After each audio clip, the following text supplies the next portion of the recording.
Assalamualaikum warahmatullahi wabarakatuh. Sama dengan guru kita semua, Sayyidi Syekh Idrus Hashim, murid dari Syekh Muhammad Yasin bin Isa Al-Fadani. Ikuti kajian-kajian beliau melalui channel Kiai Idrus Hashim Official. Subscribe, like, share, and comment. Assalamualaikum warahmatullahi wabarakatuh. Bisa mendapatkan kebahagiaan dalam aktivitas apapun sekalipun sederhana. Tapi ketika kebahagiaan itu tidak diiringi dengan ridha Allah, rasanya itu akan selalu sementara. Kita butuh momen-momen baru untuk mendatangkan kebahagiaan itu. Tapi titik poin ketika Allah ridha dengan apa yang kita kerjakan, apa yang kita lakukan, maka Allah akan tanamkan satu cawan yang luas kandungannya, yang bisa menerima setiap keadaan dengan hal yang paling menyenangkan. Apapun yang kita lihat selalu nyaman. Yang kita dapati, kita ridha dengan apa yang Allah berikan. Keadaan itulah yang oleh Nabi itu diungkapkan dengan komen yang sangat simpel tapi dalam isinya. Kata Nabi, ajaban di amril mu'min. Orang beriman itu kalau benar imannya, maka kehidupan itu mengagumkan. Bila dia mendapatkan kesuksesan, dia iringi dengan kesyukuran. Sehingga sifatnya tetap proporsional. Dia sukses, tapi ada keseimbangan dengan syukur. Sehingga tidak berlebihan menyalurkan kesuksesannya itu.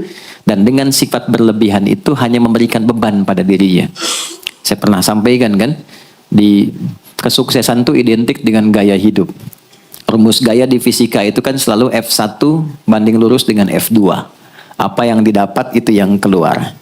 Tapi orang tidak boleh lupa bahwa F itu selalu berbanding lurus dengan P.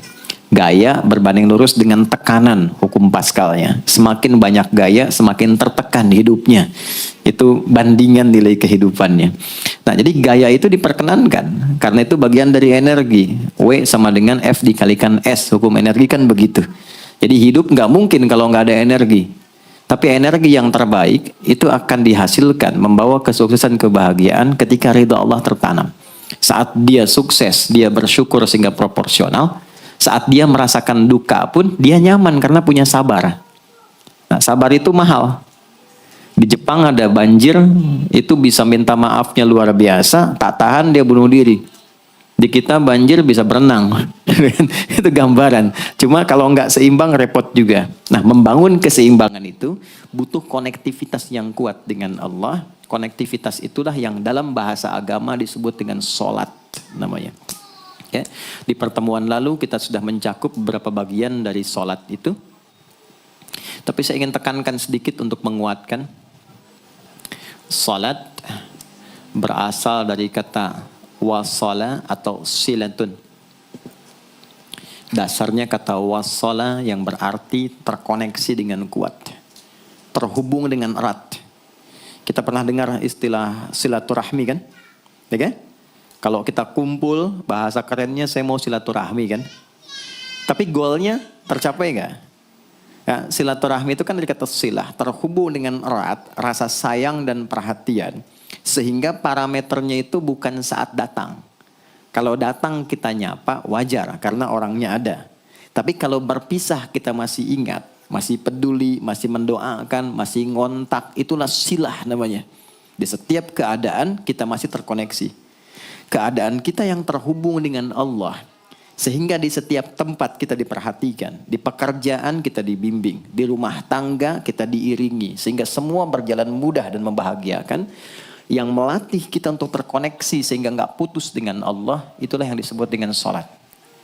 Sehingga goal dari sholat itu adalah membangun konektivitas kita dengan Allah yang kuat. Itu yang dimaksud di Quran surah keempat An-Nisa di ayat 103.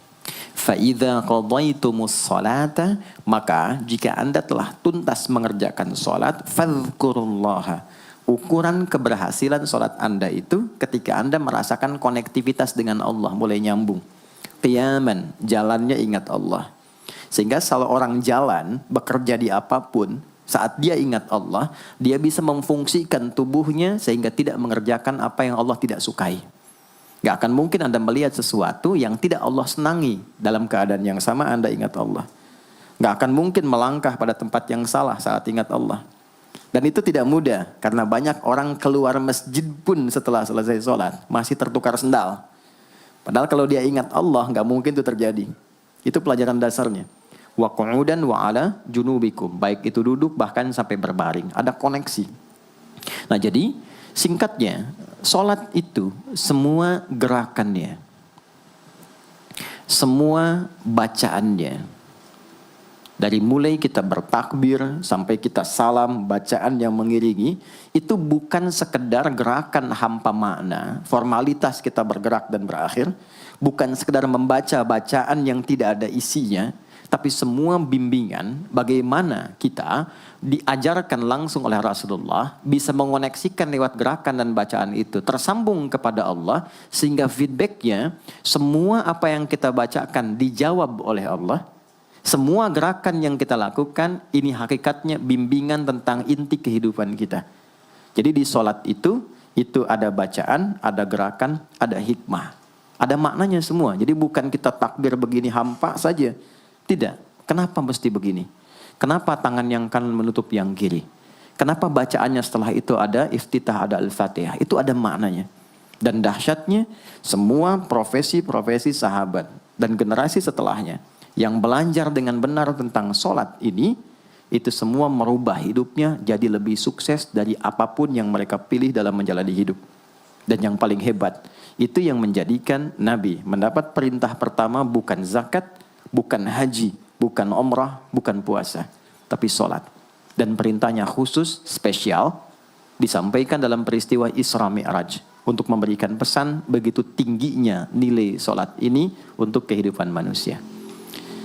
Mohon izin maaf bagi teman-teman yang baru bergabung, supaya tidak banyak mengulang, teman-teman bisa cek kembali di pelajaran sebelumnya. Kita kemarin telah selesai di pembahasan iftitah dengan tangan kanan meletakkan di punggung yang kiri, lalu kemudian diletakkan di atas dada seperti ini. Kesimpulannya adalah, saya cepat saja, dari mulai kita bertakbir, kalau ingin terkoneksi dengan Allah, maka fokuskan diri kita untuk tersambung. Buang urusan dunia semua ke belakang. Jangan bawa dalam sholat.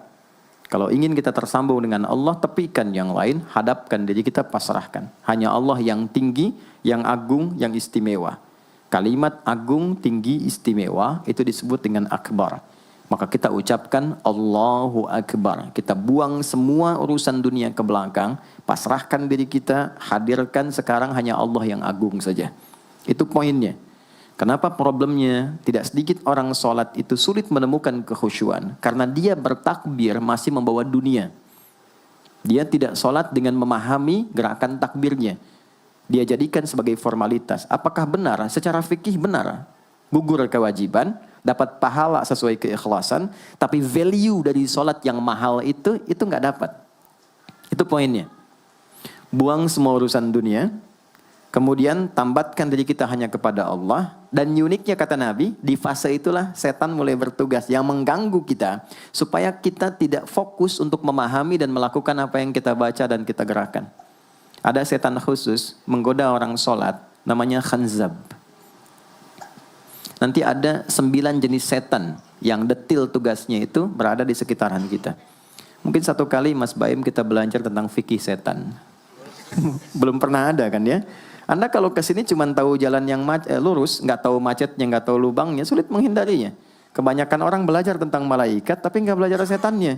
Sehingga nggak tahu setan apa yang sedang memprovokasi dirinya. Di Quran, malaikat disebutkan 88 kali, setan disebutkan 88 kali. Kalau kita cuma dengar motivasinya, nggak tahu provokasinya, kita nggak tahu bagaimana cara menghindari yang ini. Itu poinnya. Khanzab itu, dia menggoda orang sholat, dimulai dari takbir. Jadi kalau belum takbir, Anda bisa merasa fokus apa saja. Nggak percaya silakan. Sebelum takbir tuh bisa siap fokus. Tapi begitu Anda mulai bertakbir, di hadis riwayat Abu Daud, Allahu Akbar, fayaqulu syaitanu. Maka di sini setan mulai tugasnya untuk mengganggu orang supaya nggak dapat nilai-nilai tadi. Maka dia berkata, udhkur kadza. Kamu ingat ini ya, kamu ingat itu ya. Betapa Anda memulai dengan membuang semua urusan dunia. Tapi kalau sudah takbir, itu setan yang install. Masuk sendiri dia. Makanya kalau nggak percaya silakan nanti zuhur tuh ya. Begitu Anda takbir, itu masuk semua. Ingat ini, ingat itu, mobil parkir di mana. Sampai ceramah saya sekarang pun itu akan masuk. Ingat ya, ada setan yang goda. Nah itu setan itu. Itu setan sendiri. Membuat kita itu begitu lupa. Sampai lihat ujung hadisnya. Hatta la yash'ural musalli kam raka'atan yusalli. Sampai nanti akan ditemukan orang sholat. Dia tidak sadar berapa rakaat sedang menunaikan sholatnya. Nah itu kalau Nabi sampaikan pasti terjadi. Poin untuk kita bisa mengatasi itu, poinnya apa? Quran surah ke-29 dulu. Ayat 45. Quran surah 29, Al-Ankabut, ayat 45. Di Islam tuh uniknya begini, istimewanya. Enggak ada satupun ibadah yang hasil kreasi manusia. Semua terukur. Ini dalilnya, alasannya, landasan kita ibadah itu dari Tuhannya ini. Penjelasan contohnya ini dari Nabi. Pakemnya begini, kodifikasi ilmunya seperti ini. Sehingga terjaga sampai kapanpun. Dan tidak ada satupun yang kita kerjakan dalam ibadah kecuali semua punya landasan yang kuat. Dan hebatnya diterangkan. Ini caranya, ini bacaannya, ini maksudnya seperti ini hikmahnya.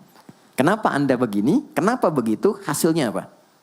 Ketika seseorang sedang memulai sholatnya, dari awal dia pengen fokus, tapi ketika dia mulai bertakbir, muncul godaan, maka sebelum sholat ditunaikan, Allah sudah ingatkan. Utlu ma uhya ilaika minal kitab.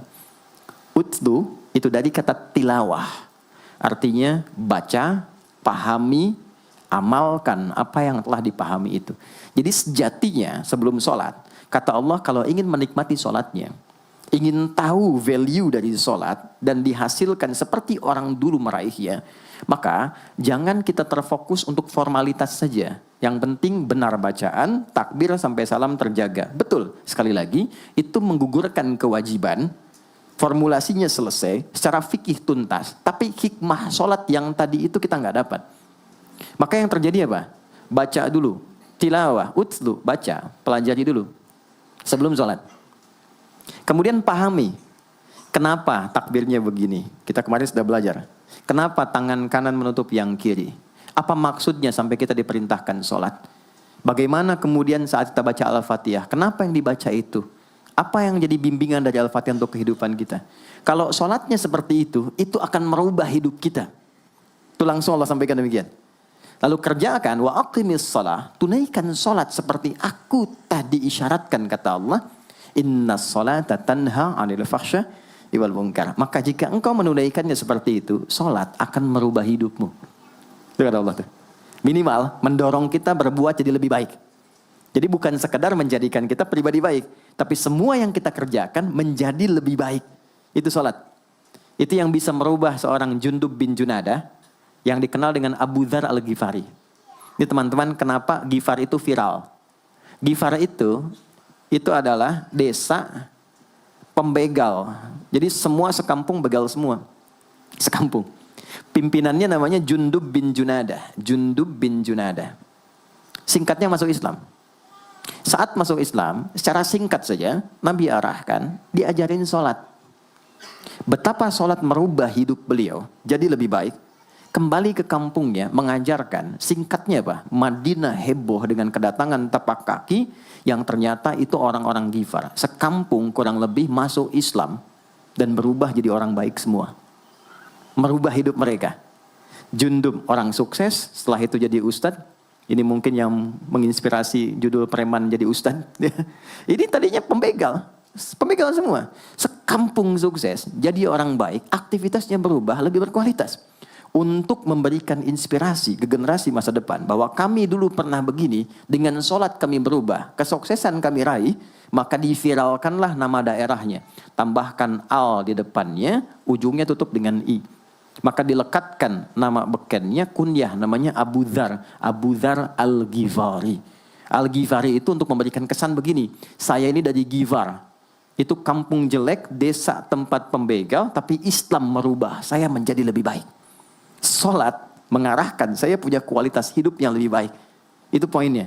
Sejak peristiwa itu, orang-orang Islam dari manapun yang bukan Arab, itu selalu melekatkan nama daerahnya untuk mengenalkan. Islam pun sudah sampai ke tempat saya. Buktinya saya menjadi baik. Ada namanya Muhammad, punya bapak namanya Ismail, punya kakek namanya Ibrahim, kakek buyutnya Al-Mughirah, eyang buyutnya Al-Bardizbah, tinggal di kecamatan Ju'fah, kabupatennya Bukhara, provinsinya Khorasan, negaranya Uzbekistan sekarang.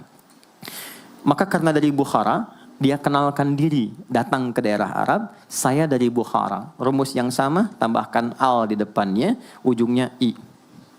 Maka dia katakan, ana al-Bukhari. Itulah Imam al-Bukhari. Bukan orang Arab. Kita punya guru besar Syekh Nawawi dari Banten. Ana Nawawi al-Bantani. Ana Ahmad Yasin al-Padangi. Tapi kesan kota itu untuk menunjukkan Islam telah sampai ke tempat saya dan merubah saya menjadi lebih baik. Kang Baim datang ke Mekah, umrah, katakan saya Baim Bong al tanah kusiri. Maka kesan yang dibangun itu telah sampai ke tempat saya, merubah saya lebih baik. Saya Arman al Pondok Indahi misalnya kan, tidak masalah. Itu sah. Dan orang mengenal, oh rupanya Islam telah ke setiap wilayah. Tapi value-nya sampai enggak. Jangan cuma kita katakan saya dari fulan, saya dari tempat A. Poinnya adalah, apa yang merubah engkau dari Islam, menjadikan engkau lebih baik. Jadi kalau ada orang Islam mengaku Muslim, lisannya tidak lebih baik. Maaf sekali, telinganya mendengar tidak yang baik, perilakunya kurang baik, maka dipertanyakan klaim keislamannya. Sudah sejauh mana saya mendapatkan keberkahan dari Islam itu? Itu yang menjadikan kenapa sholat paling pokok dipaksa kita wajib, bukan karena sujud rukuknya. Anda tidak sujud pun tidak akan menurunkan status Allah sebagai Tuhan, tetap Tuhan. Tapi ternyata ada value besar yang dengan kasih Allah diminta kita sholat supaya kita minimal jadi orang baik dan sukses dalam hidup.